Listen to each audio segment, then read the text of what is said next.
Hi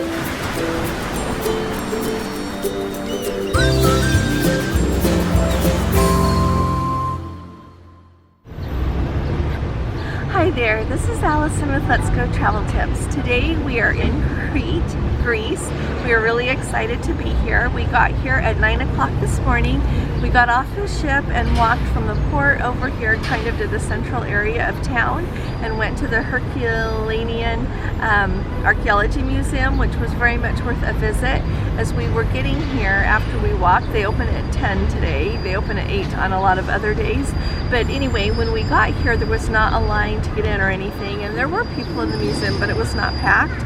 And by the time we were leaving at like 12:30 or 1ish, there was a line to get in because they handle like security one at a time going in, and so it was all backed up. And so if you can go early, I would suggest going early. And then we had a wonderful lunch, and we will post the name of the place that we ate. It is really good. And when we're done, Gordon will pan here and kind of show you everything. That is their memorial to their unknown soldier here on Crete. So first of all, I want to start off with letting you know about what's going on with Royal Caribbean as far as their future cruise credit program that they have had in effect ever since the cruising restart. Effective June 1st, which is tomorrow, they are no longer going to have the component where you can cancel your cruise like we've been able to do since the restart and get your money back like up until 30 days before you cruise and get your money back in the form of a future cruise credit. That's going away. It's just going to go back to how things were before, and if you make final payment, you're kind of locked into your cruise, and then you know how you lose more as you cancel, as you get closer to the cruise. That will once again be in effect. And then a really important thing to note is they were having the ability to receive those future cruise credits in effect until everything that is booked through May 31st of 2022. But be aware that starting tomorrow, June 1st, they are no longer going to automatically issue a future cruise credit if you still book in the window. You're going to have to call and ask for it. So make sure that you or your travel agent, if you have one, calls and gets that for you, okay? Because you don't want to miss your money. And so I wanted to make everybody aware of that because that's really a big change. The next thing that I wanted to let everybody know about is yesterday I mentioned the Crown Princess and that I wasn't sure if the toilet situation was getting better or not. I heard from so many of you. You overwhelmingly told me that they are still having a lot of toilet problems on the Crown Princess. And to the point that I had people commenting, if you've read some of the comments and also in emails, that like there's a faint sewer smell all over the ship. One person commented and mentioned, you know, you're sitting there in the Botticelli dining room and you can, you got to have the faint smell of the sewer smell wafting through. So that has got to be miserable, and they still continue to have itinerary changes. Now I know that they have issued itinerary changes for cruises for June and July. I don't know that they have for August and September yet. So maybe some of you who are cruising then can, let us know what you're hearing. But I know that the Crown Princess is scheduled for a dry dock at the beginning of October. I think it's maybe even October 1st. And I cannot promise what they're going to fix then. You would like to think that they'll be able to get this fixed. The problem with the toilets and with the engine, people say it's really noisy all the time on the ship. And so, but the Caribbean Princess came out of dry dock and started having toilet problems, which are also persisting.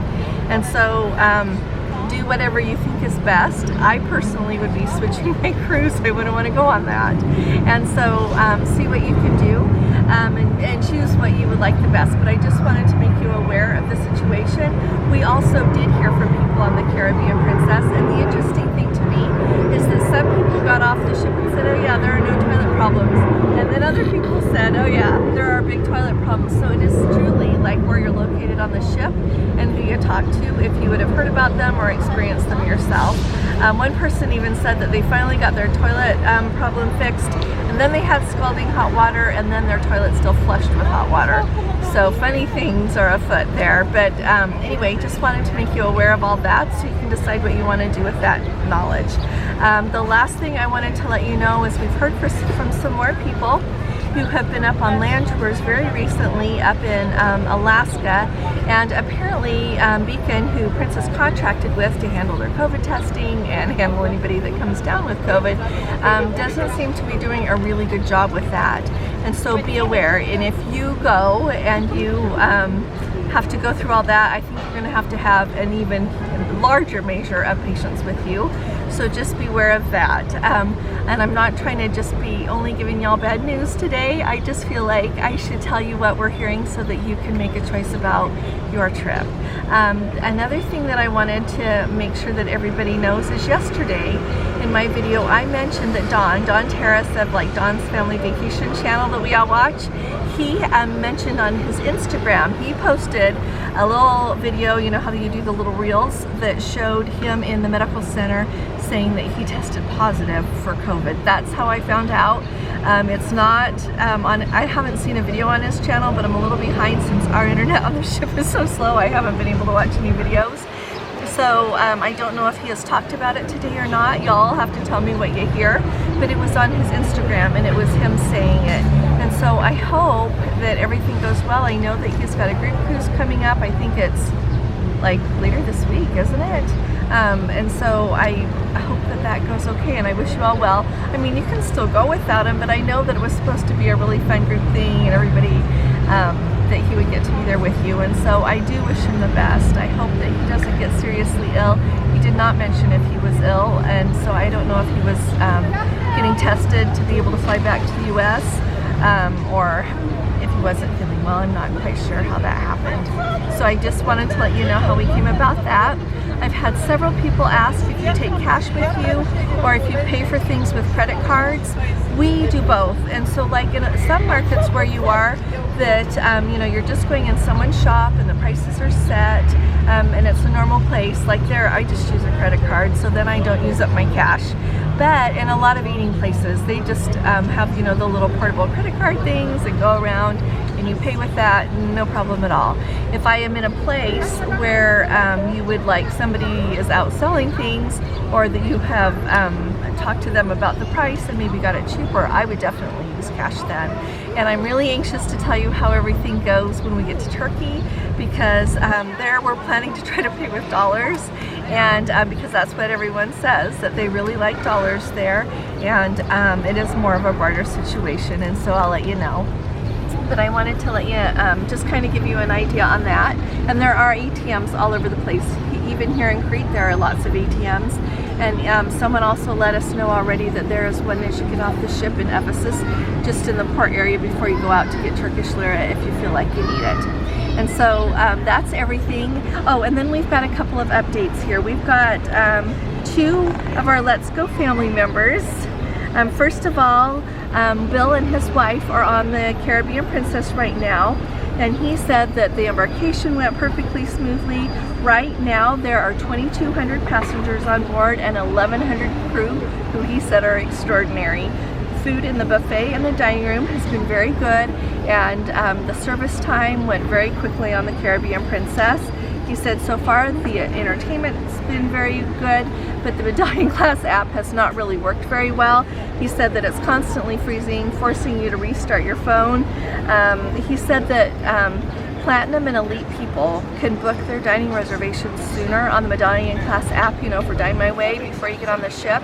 And they just hadn't done it yet. They were trying to decide when they wanted to do their specialty dining. And he said that by the time they got on the ship, there were no reservations left. And so if you know that you want to for sure do specialty dining, like sign up in the app before you get on the ship at the earliest date that you can, so that you can try to get a time. He said that he went and talked to him and they offered to let him eat at 9 p.m. but they close at 9:30.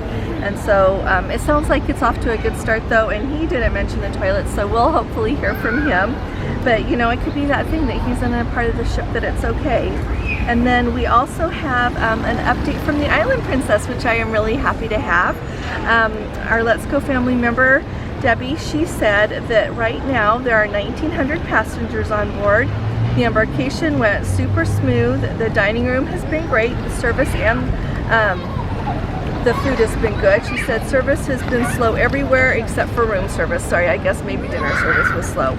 She said, I noticed right away after getting on board the ship that the fridge in her room does not work. You know, there's that little fridge in all the rooms. And so she went and told them and asked, you know, what we could do about this. And she said they told them that they are not repairing those and they are not replacing them right now. And so I don't know if that's permanent, but it seems like if your fridge isn't working, it's not going to get fixed. She said that less than half of the people are wearing masks. The Wi-Fi has been not that great at all. Let's see. She said that lots of people talk about the fact that testing is the most stressful part of cruising right now, which I agree with her. And then let's see. I think that is all for that update. And so I would really appreciate hearing from all of you. And if any of you have gotten off another cruise ship as well with another line, I'd also really like to hear from you on that, because that will help everybody kind of know what's going on in the whole cruising industry rather than only on Princess. It's really important what's going on Princess because so many of us cruise Princess and have so many cruises booked that we need to know. But I also like to know what's going on the other ships as well. So I'd really like to hear from you. I really appreciate you all being here with me. You all are absolutely wonderful. And you know, before I close, I need to say I apologize. Yesterday, in talking about Memorial Day, I did include everyone, and I shouldn't have. Memorial Day is the day that we remember the people who have perished in the service of our country. And so I won't forget that again, and I appreciate your comments and reminders on that. So thank you. And once again, thank you to all of the people. I know that they're not here, but we are so very grateful for everyone who has served and died serving our country, and we recognize their families for the loss that they have had. And so I just want you to know my heart is with all of you. And then of course I always ask you, if you appreciate this video, will you please give it a thumbs up? And if you haven't subscribed, will you please subscribe to our channel? We'd really like to have you with us. And so I will be talking to you all again really soon. You all take really good care. God bless you. Love you. Bye-bye. So over this direction, this way, is where the archaeology museum is still. And then right here, there's a couple of streets here that are supposed to be more your shopping streets, like this street right here. And then we've got this one, and I bet that one over there is the same. And so we're just going to walk along and see if we see some gelato.